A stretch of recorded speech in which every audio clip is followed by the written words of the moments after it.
Alright, welcome aboard for the RDI Radar Operation Tutorial here.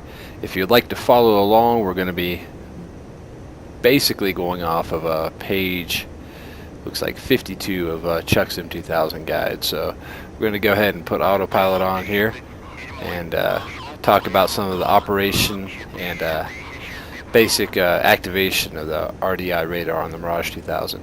So we got a radar display here, so we'll go ahead and turn that off so you get the full experience. So when the aircraft is cold, as part of the cold startup checklist, you're going to turn on the VTB power switch.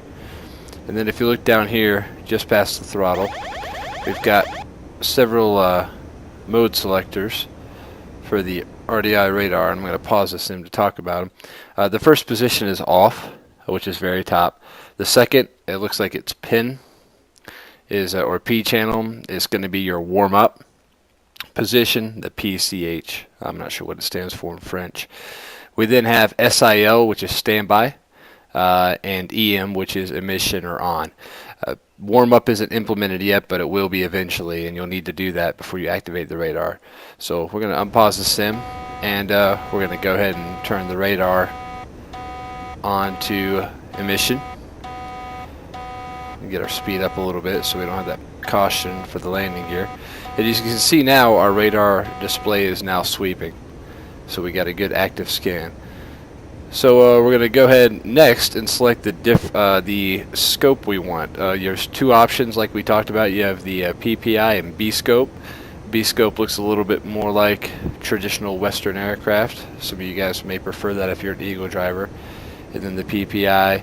I personally prefer this. I think it gives a precision location. The cursor does move a little differently on the screen, so that's something you'll have to be aware of. Okay, so we're still in autopilot here, so I'll stop messing with the control. So we're going to put it back in the B scope here. The next parameter we're going to select is if we want to increase or decrease the scan range. This is something you should probably bind to a control, but this control right here is how you would change the range of the radar. You can see it happening there, and you also see we now have a contact at about 70 miles. Okay, moving on from there, we have the bar or line selector to configure the radar.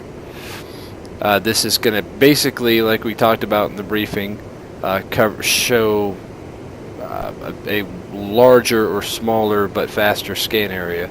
So right now we're in 4. We have 2 bars, 1 bar. I'm going to keep it in 4 here for the largest forward scanning area.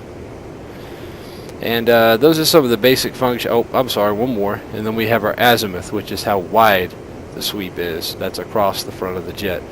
So you can see in 15 degrees, we still have our contact. He's right in front of us. But we're going to leave him the default 60. Those are the functions you need to know on this panel for today. Now we'll talk about using the VTB.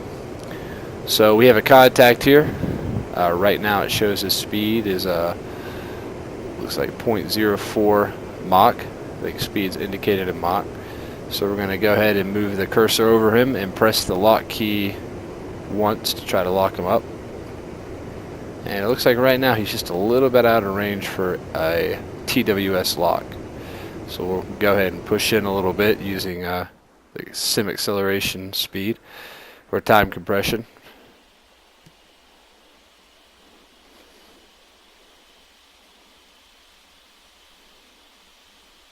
There we go.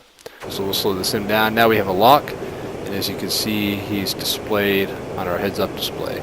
Now we may be out of range for it, but something we'll cover in the weapons fam as to how to get a single target track lock, which is required to fire the Super 530. So that basically covers everything we're going to learn about the radar today. The parameter switches here on the side don't appear to be implemented yet, so we'll save those for 201. And the brightness contrast switches down here at the bottom also don't appear to be implemented. So basically the only switch you need to worry about today is just the VTB power on and off. The additional switches on the side we'll cover in a later fam.